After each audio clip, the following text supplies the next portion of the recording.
Em nome do Pai, do Filho e do Espírito Santo. Amém, queridos irmãos.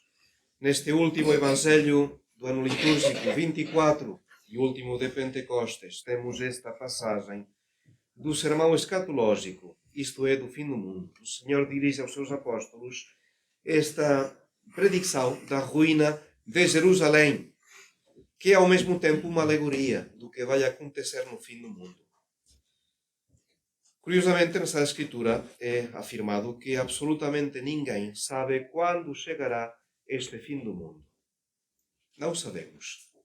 Cristo ressuscitado avisou os seus apóstolos que não lhes cabia conhecer os tempos e momentos que o Pai fixou em virtude do seu poder soberano.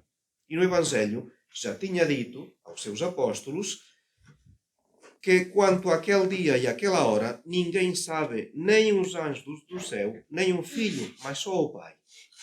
É evidente que o Verbo eterno de Deus sabia, mas não fazia parte da mensagem que devia transmitir aos homens. No entanto, a própria Sagrada Escritura fornece vários indícios, vários sinais, através dos quais podemos, de alguma maneira, conjeturar que estamos mais ou menos próximos desde o fim do mundo. E há pelo menos, entre outros, 5 sinais pelos quais podemos ver se este fim do mundo está próximo ou não. Primeiro sinal, a pregação do Evangelho entre todos os povos. Diz Nosso Senhor, será pregado este Evangelho do Reino por todo o mundo, em testemunho a todas as gentes. Então chegará o fim.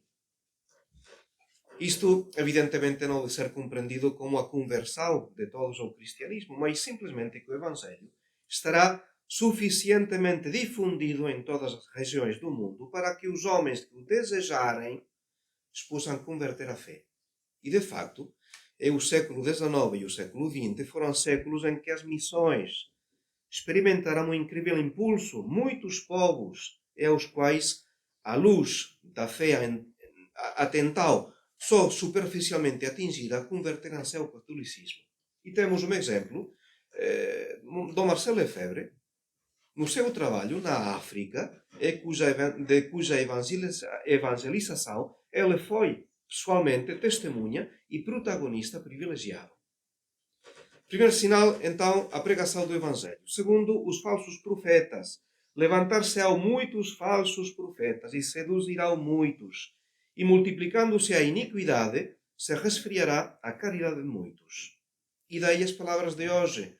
Então, se alguém vos disser, eis aqui está o Cristo, ou ei-lo acolá, não o deis crédito, porque se levantarão falsos cristos e falsos profetas, e farão grandes milagres e prodígios, de tal modo que, se fosse possível, até os escolhidos seriam enganados.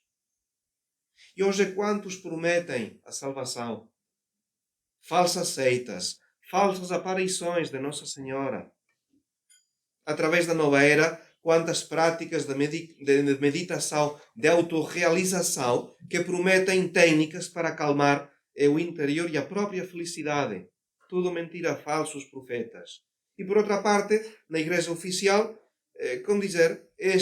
este uso das instituições da Igreja para difundir um sincretismo religioso à escala mundial. Falsos profetas. Terceiro sinal, a apostasia geral das nações.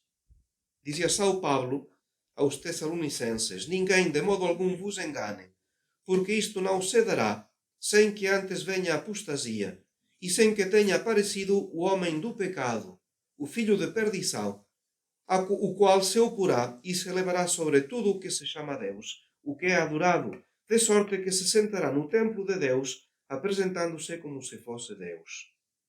Uma apostasia das nações cada vez mais evidente. Não existe hoje uma nação oficialmente governada pela lei de Cristo. Não temos um país que reconheça a religião católica como religião do Estado. Estamos a falar de países outrora católicos, daí a apostasia.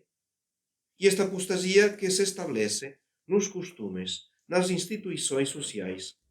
Foi proibida a religião nos hospitais, nas escolas, nos tribunais, nos parlamentos, nas cátedras universitárias.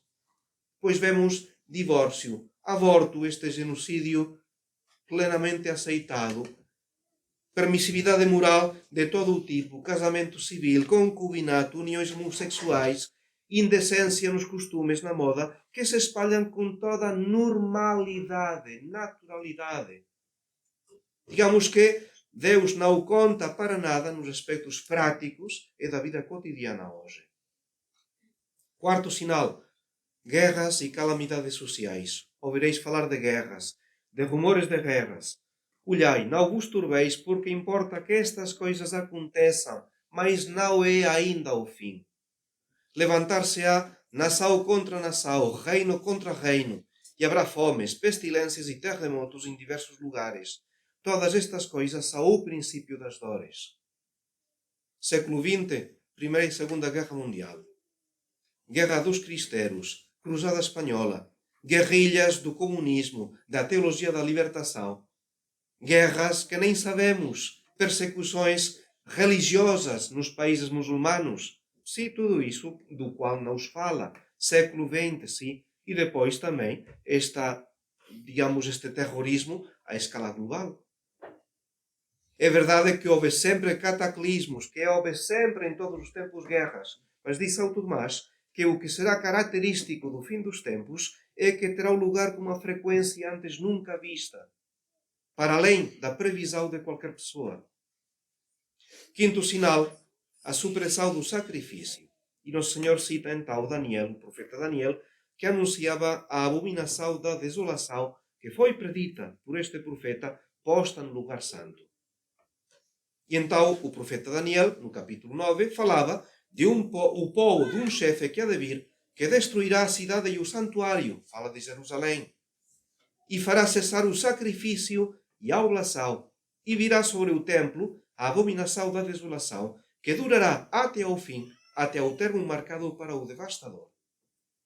Não podemos ver já um prelúdio nesta supressão da missa tradicional, nesta promulgação da missa nova? Porque mesmo agora, a missa tradicional continua a ser um privilégio concedido unicamente àqueles que não questionam a validade e a legitimidade do novo ordem.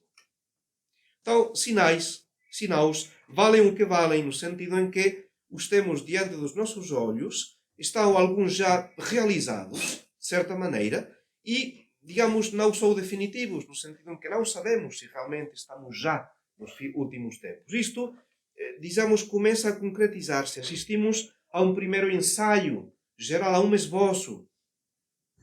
Seria, da nossa parte, uma temeridade ridícula precisar o tempo e o momento. Não nos toca. Precisamente o Senhor escondeu este instante.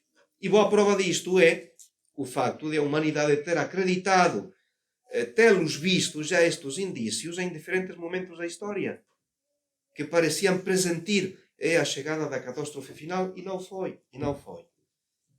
São tempos que pertencem unicamente ao Pai dispor na sua totalidade. O que realmente importa? A nossa atitude face a estes sinais. O Senhor diz: vigiai, pois, porque não sabeis o dia nem a hora. E então este exemplo da figueira. Quando os seus ramos estão já ternos e as folhas brotam, sabeis que está perto o estio. Assim também, quando virdes acontecer estas coisas, sabei que a vinda do Filho do Homem para o juízo final está perto das portas. A nossa obrigação então é vigiar em todo instante, para sermos achados dignos de fugir destas coisas que sobrevirão no futuro e de nos mantermos em pé diante precisamente do Filho do Homem. Esta preparação não é material. Não é fazer como os suíços, que têm o seu refúgio antiatômico em caso de guerra, fica aí embaixo. Não é a preparação material, não é juntar comida, não é, como dizem, não é isso. A preparação tem de ser espiritual. O perigo vai ser espiritual para as almas. O que está em perigo é precisamente a condenação de almas dos próprios escolhidos, precisamente, que podem também cair nesta trampa do anticristo. A nossa preparação tem de ser espiritual. Isto, manter a nossa fé católica de sempre. Evitar tudo aquilo que é oposto a esta doutrina, para não deixar-nos cair neste ambiente de apostasia geral. É conservar o sacrifício de sempre, é frequentar os sacramentos. E assim sim estaremos preparados quando levamos uma vida precisamente verdadeiramente cristã. Uma vida na qual evitamos o pecado, ofender a Deus, e praticamos, precisamente, mantemos o estado de graça. Mantemos a devoção a Nossa Senhora, porque, em última análise, o fim do mundo para cada um de nós será o dia da nossa morte. Para que estar à espera se realmente vai ser amanhã ou depois da manhã o fim do mundo, se o fim do mundo para mim vai ser o dia da minha morte? Aí é que eu tenho de estar preparado. O que acontecer depois, pouco importa para mim. A minha eternidade já estará decidida antes. Daí então, pedir a Nossa Senhora compreender quão grave é a nossa obrigação de nos santificarmos, de não deixarmos arrastar por esta atual corrupção, licenciosidade de vida. E a Nossa Senhora, porque está também este aspecto desconhecido, Nossa Senhora prometeu que o seu coração imaculado vai triunfar.